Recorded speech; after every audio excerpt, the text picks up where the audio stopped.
Hello everyone, welcome to my channel. Today we will do exercise 6.3, chapter name is triangle, class 10th NCERT mathematics. Okay, तो हम 6.2 पहले कर चुके हैं, हम 6.3 स्टार्ट करते हैं. 6.3 का फर्स्ट क्वेश्चन आप देखिए. 6.3 का फर्स्ट क्वेश्चन है, state which pairs of triangle are similar. Write the similarity criteria used by you for answering the question and also write the pair of similar triangle in the symbolic form. देखिए हमने कौन कौन सी criteria पढ़ी थी, similar criteria, उसको थोड़ा सा revision कर लेते हैं. देखिए सबसे पहले रिवीजन करते हैं. हमने 3 क्राइटेरिया पढ़ी थी. एक हमने पढ़ी थी A angle angle angle criteria, angle angle और साइड साइड साइड क्राइटेरिया और साइड एंगल साइड. ये 4 क्राइटेरिया हमने पढ़ी थी, सिमिलर क्राइटेरिया. क्लियर. नाउ हमारा फर्स्ट क्वेश्चन का फर्स्ट पार्ट देखिए. ये ट्रायंगल है और एक ये ट्रायंगल है. दोनों ट्रायंगल में आप देख सकते हैं, आप सपोज ये नाम है ए बी सी एंड इसका नाम है पी क्यू आर. ठीक है. देन आप देख सकते हैं angle A equal to angle P. देखिए एंगल ए एंगल पी के बराबर है. कितना है? 60 डिग्री. एंगल बी हमारा एंगल क्यू के बराबर है. कितना है? 80 डिग्री. और एंगल सी हमारा एंगल आर के बराबर है. कितना है? 40 डिग्री. तो इसको उतारिए. Angle A B C angle, this is a triangle. तो ए बी सी ये कौन सा ट्रायंगल हो गया? ये वाला. Is similar to triangle P Q R. By which criteria? By a similar criteria. ठीक है. ये हमारा हो गया फर्स्ट क्वेश्चन का फर्स्ट पार्ट. अब करते हैं सेकंड पार्ट इसका. सेकंड पार्ट में देखिए ये आपका छोटा ट्रायंगल बना हुआ है और ये थोड़ा सा बड़ा बना हुआ है ट्रायंगल. ठीक है. इसका साइज दिया हुआ है ए बी सी एंड ये this one is P Q are. देखिए 2, ये 3, 2.5, 6, 5, 4. क्लियर. अब यहाँ पे क्या होता है, आपको ये नहीं समझ में आता है कि हम कौन सा कैसे करें, इसको कौन सी क्राइटेरिया लगाएं.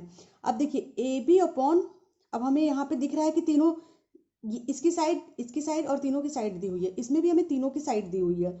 बट अब आपको समझना है कि कौन सा साइड किस साइड के इक्वल है. तो सबसे स्मॉलेस्ट साइड कौन सी है इस ट्रायंगल की? A B 2 centimetre.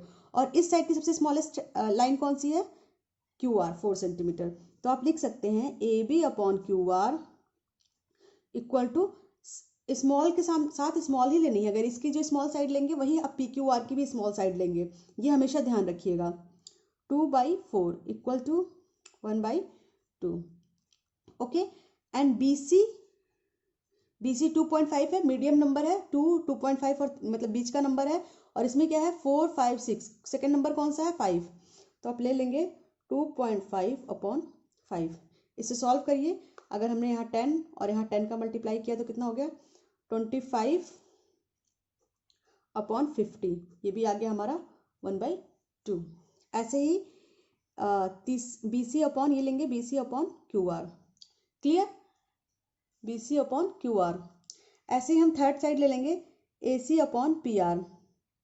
देखिए ए सी कितना है? 3. और P A C upon P Q, ये हो जाएगा B C upon Q R, B C upon P R. ठीक, ये पी आर होगा. और A C upon P Q, A C upon P Q. A C कितना है? 3. और पी क्यू कितना है? 6. कितना आ गया? 1/2. ये भी 1/2, ये भी 1/2, ये भी 1/2. तो आप कौन सा क्राइटेरिया बोल सकते हैं? दोनों हमारा 1/2 1/2 1/2, तीनों हमारा 1/2 1/2 आ गया. यानी triangle A B C similar to triangle P Q R. By which criteria? अब तक को समझ में आ गया होगा ये कौन से क्राइटेरिया से हो गया, बताइए. By S S S similar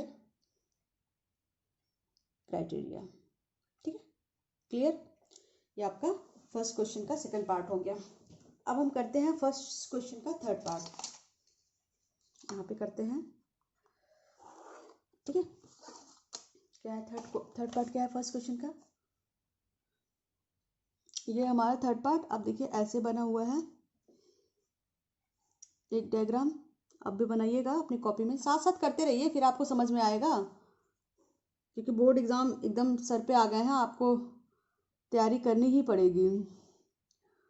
ऐसे करके कुछ डायग्राम बने हुए हैं इसके। ये डी, ये थोड़ी सी सीधी लाइन है, आप देख लीजिएगा। ई एफ, बस ये गिवन होगा आपके एग्जाम में, तो इतना घबराने की बात नहीं है।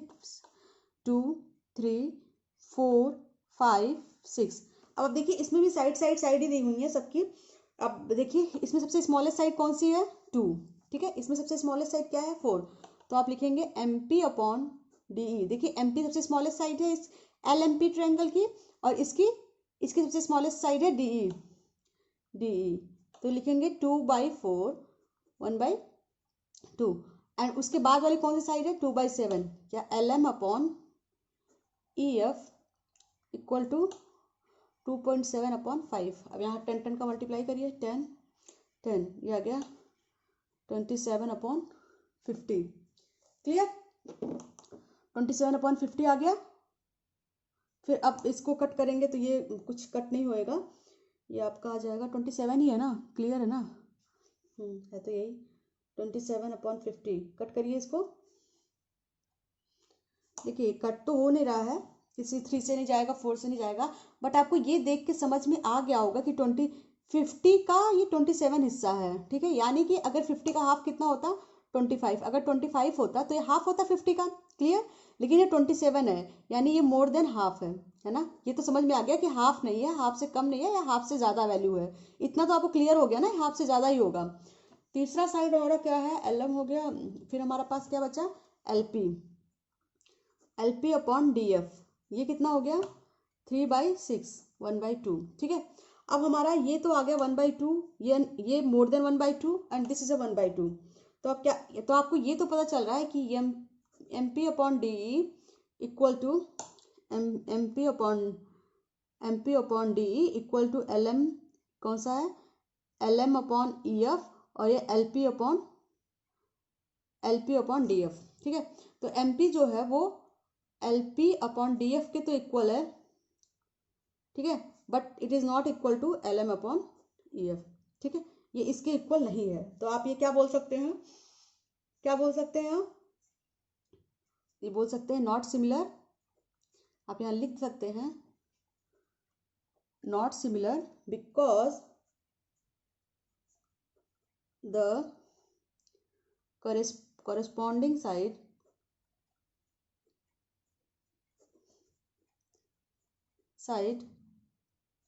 are not equal. Clear? This is the third part. Now we will do fourth part. देखिए आप ध्यान से, क्लियर है आपको? फोर्थ पार्ट यहाँ करते हैं हम। फोर्थ पार्ट का डायग्राम कुछ इस तरह से है, देखिए।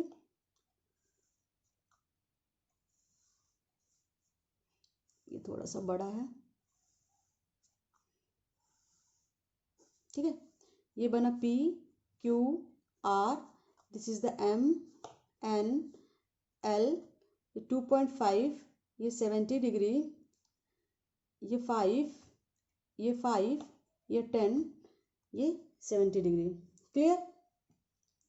तो आप यहाँ पे बोल सकते हैं, यहाँ देखिए दिस इज द एंगल। ठीक है, और इसके इस साइड भी हमारी साइड है, और इस साइड भी हमारा साइड है, और ये भी एंगल है, इसके दोनों साइड हमारे साइड है। ठीक है, तो सबसे पहले हम ये कर लेते हैं, angle M equal to angle Q, कितना है? 70 डिग्री। फिर लिखेंगे MN अपॉन, ये देखिए स्मॉलेस्ट साइड 2.5 है, इसकी स्मॉलेस्ट साइड 5 है, तो आप यही लेंगे, ये नहीं कि 2.5 अपॉन रेशियो ये ले लेंगे। इसकी स्मॉलेस्ट साइड देखेंगे, वैसे ही हम इसकी भी स्मॉलेस्ट साइड देखेंगे। ठीक है, दोनों की स्मॉलेस्ट साइड का ही रेशियो हम लेंगे। क्लियर है बच्चों ना? 2.5 mn upon P Q equal to 2.5 upon 5। तो ये हो गया हमारा 10 से मल्टीप्लाई कर दीजिए। अब तक आपको क्लियर हो गया होगा। 25/15, ये आ गया 1/2। ऐसे ही हम ml, ये लिया हमने ml की स्मॉलेस्ट साइड हमने लिया QR, क्लियर। तो ml/QR ये आ गया 5 और ये आ गया 10 इक्वल टू 1/2। अब आप देख सकते हैं इसमें एंगल M, एक एंगल और दो साइड इक्वल हो गया, तो आप लिख सकते हैं triangle MNL similar triangle PQR। Why? By which criteria? By SAS criteria. Clear? यहाँ तक तो क्लियर हो गया होगा आपको। इसका फोर्थ पार्ट है, ठीक है, आप कंफ्यूज मत होइएगा। This is the fourth part, सही है। Now we will do fifth part. दिख रहा है आपको? फिफ्थ पार्ट का डायग्राम बनाते हैं पहले।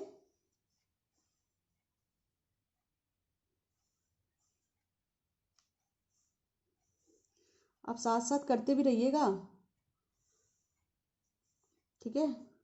ये 80 डिग्री या नाम करिए DFEABC,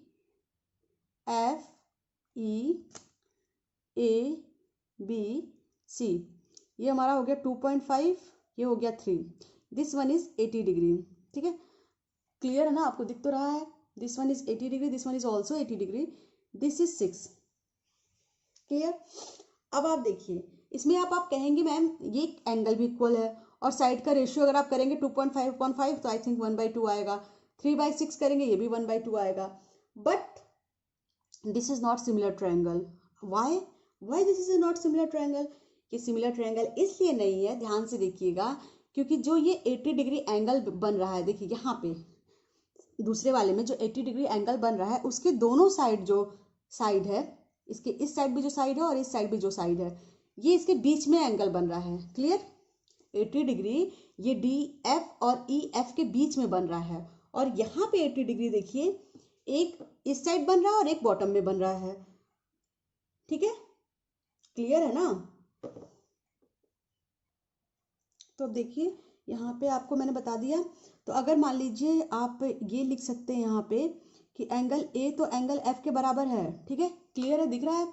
और AB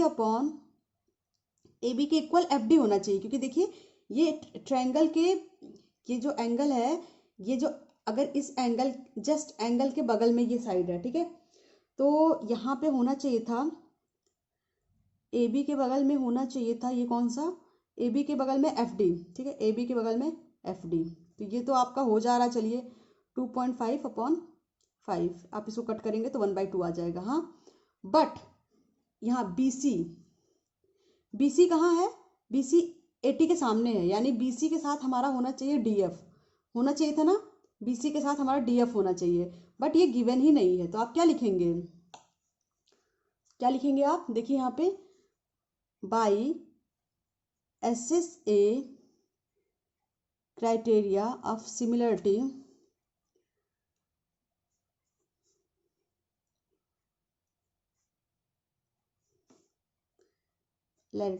this is not similar। Clear है?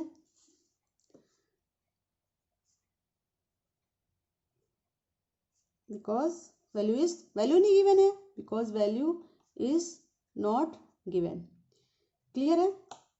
समझ में आ गया? यहाँ पे वैल्यू ही नहीं है, आपको जो चाहिए हमारा सेटिस्फैक्शन ही नहीं, हम सेटिस्फाइड ही नहीं हो पा रहा है इसके वैल्यू से, तो ये हम नहीं लिख सकते इसका, आप ऐसे लिख देंगे। Now question number 6। Question number 6 क्या है? आप ये डायग्राम बनाइए। This is 80 degree, this is 70 degree, this is a F, this is a E, this is a D, and this is a PQR। clear? और this is also value is given 80 degree 30 degree, ठीक है। अब पहले इसमें हम angle F निकाल लेते हैं। एंगल F कैसे निकालेंगे? एंगल F कैसे निकालेंगे? अब आप देखिए इसका फॉर्मूला एंगल F निकालने का क्या तरीका होता है। आप ये लिख सकते हैं in triangle DEF angle D plus angle E plus angle F, कितना हो जाएगा? ये तीनों मिला के हमारा हो जाएगा 180 डिग्री, ठीक है। एंगल D हमारा 70 plus 80 plus angle F equal to 180 degree. तो एंगल एफ कितना हो जाएगा, 18 और 70 150, 180 माइनस 150, तो एंगल एफ आ जाएगा आपका 30 डिग्री। क्लियर। ऐसे ही हमारा एंगल पी भी आ जाएगा, एंगल पी भी आ जाएगा हमारा 180 माइनस, ये कितना, दोनों को प्लस करिए, 80 और 30 कितना आ जाएगा, 1110। क्लियर, आ जाएगा ना हमारा 80 और 30 कितना हो जाएगा, 1110 ही होगा ना। ठीक है, तो ये आ जाएगा 70 डिग्री। तो आप यहाँ पे लिख सकते हैं दिस वन इज 30 डिग्री और this one is 70 degree. Clear. अब आप लगाइए angle D equal to angle P, angle E equal to angle Q और angle F is equal to angle R. Clear. By which criteria, आप क्या लिखेंगे, फिर आप लिखेंगे triangle D E F similar triangle P Q R by which criteria, by angle angle angle angle angle angle criteria. ठीक है, clear होगा आपको शायद। ठीक है, अब हम करते हैं क्वेश्चन नंबर 2। तो बच्चों आप क्वेश्चन नंबर 2 देखिए, in triangle O D C similar triangle O B, which one is O D C similar triangle O B A, मतलब दिस ट्रायंगल और दिस ट्रायंगल ये दोनों सिमिलर दिया हुआ है, और दिया है angle B O C equal to 125 और C D O 70 degree. C D O मैं आपको डायरेक्ट बता सकती हूँ, पर मैं थोड़ा सा फॉर्मेट बताती हूँ कि आपको कैसे लिखना है। तो आपको लिखना है given angle C D O 70 degree and angle B O C equal to 125 degree. Clear. अब आपको निकालना क्या है, फाइंड क्या करना है, डी ओ सी। अब देखिए डी ओ सी मतलब ये वाला एंगल, आप देखिए ये वाला एंगल प्लस ये एंगल मिला के 180 डिग्री होगा ना। तो आप लिख सकते हैं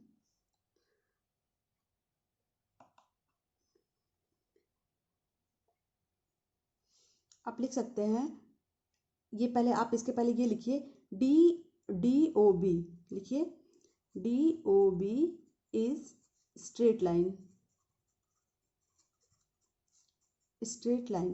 तो आप लिखेंगे एंगल डी ओ सी, कौन सा, ये angle D O C plus angle C O B कितना हो जाएगा, 125 डिग्री। ठीक है, अब ये आपका डी ओ सी पता है आपको, और ये दिया है आपको, कितना दिया है, ये आपको दिया है 125 डिग्री, ये इक्वल टू 180 होगा। क्यों 180 होगा, because linear pair, straight line है तो लीनियर पेयर इक्वल ही होंगे ना, लीनियर पेयर 180 डिग्री। तो हो जाएगा डी ओ सी बराबर 180 माइनस 125 बराबर 55 डिग्री। ओके, अब आपको दिया है, अब आपको ये भी गिवन है, ये आ गया आपका 55 डिग्री। अगर ये 55 डिग्री आ गया तो आप देखिए आपको क्या पूछा, और डी सी ओ। अब देखिए ये देखिए D O C is a triangle, ये ट्रायंगल है, और इस ट्रायंगल में आपकी दो साइड निकल गई, मतलब इस ट्रायंगल में आपकी दो साइड क्या हो गई, angle D O C plus angle C O D plus angle O C D equal to 180 degree. अब यहाँ पे ये दिया है 70 और ये दिया है 55, तो इन दोनों को प्लस करिए और 180 में से माइनस कर दीजिए। एंगल ओ सी डी बराबर 180 डिग्री। तो एंगल ओ सी डी कितना हो गया आपका, 180 माइनस 125, क्योंकि ये दोनों प्लस करके 125 आ गए, तो ये भी हमारा आ गया 55 डिग्री। क्या डी सी ओ लिख दीजिए या ओ सी डी लिखिए, इसको लिख देते हैं हम डी सी ओ, क्योंकि डी सी ओ पूछा है। ओके, तो हमारा डी सी ओ भी आ गया और एंगल डी ओ सी भी आ गया, ये दोनों हमारे 55 आ गए। क्लियर। अब हमारा क्या होता है, अब हमें क्या निकालना है, देखिए कैसे ये आया, समझ में आ गया ना। जैसे ये ट्रायंगल, देखिए ट्रायंगल फॉर्म हो रहा है और यहाँ पे ये 70 दिया है, ये 55 दिया है, तो आप तो निकाल ही लोगे ना इसको, इन दोनों को प्लस करके 180 में से माइनस करोगे तो ये तो एंगल आ ही जाएगा, इसमें तो कुछ घबराने की बात है नहीं। तो ये आ गया। अब आप लिखिए, it is given that triangle ODC triangle ODC similar triangle OBA। ठीक है, तो आप लिख सकते हैं angle OAB equal to angle COD। तो OAB देखिए, OAB equal to triangle COD। ठीक है, क्लियर? नहीं क्लियर हुआ, रुकिए मैं क्लियर करती हूँ आपको।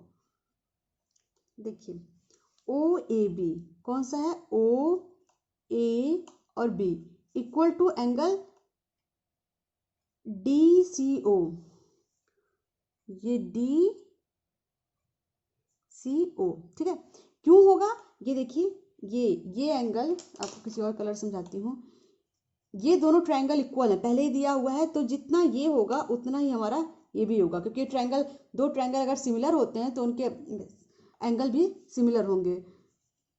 तो यानी डी, क्लियर आपको दिख रहा है, DCO अगर हमारा 55 डिग्री है तो एंगल क्या, एंगल OAB हमारा 55 डिग्री होगा। तो देखिए हमने तीन फाइंड कर लिया, एक हमने OAB 55 डिग्री फाइंड किया, DOC भी हमने 55 डिग्री फाइंड किया, और एंगल DCO भी हमने 55 डिग्री फाइंड कर लिया। यही तीन चीज़ हमें निकालनी थी।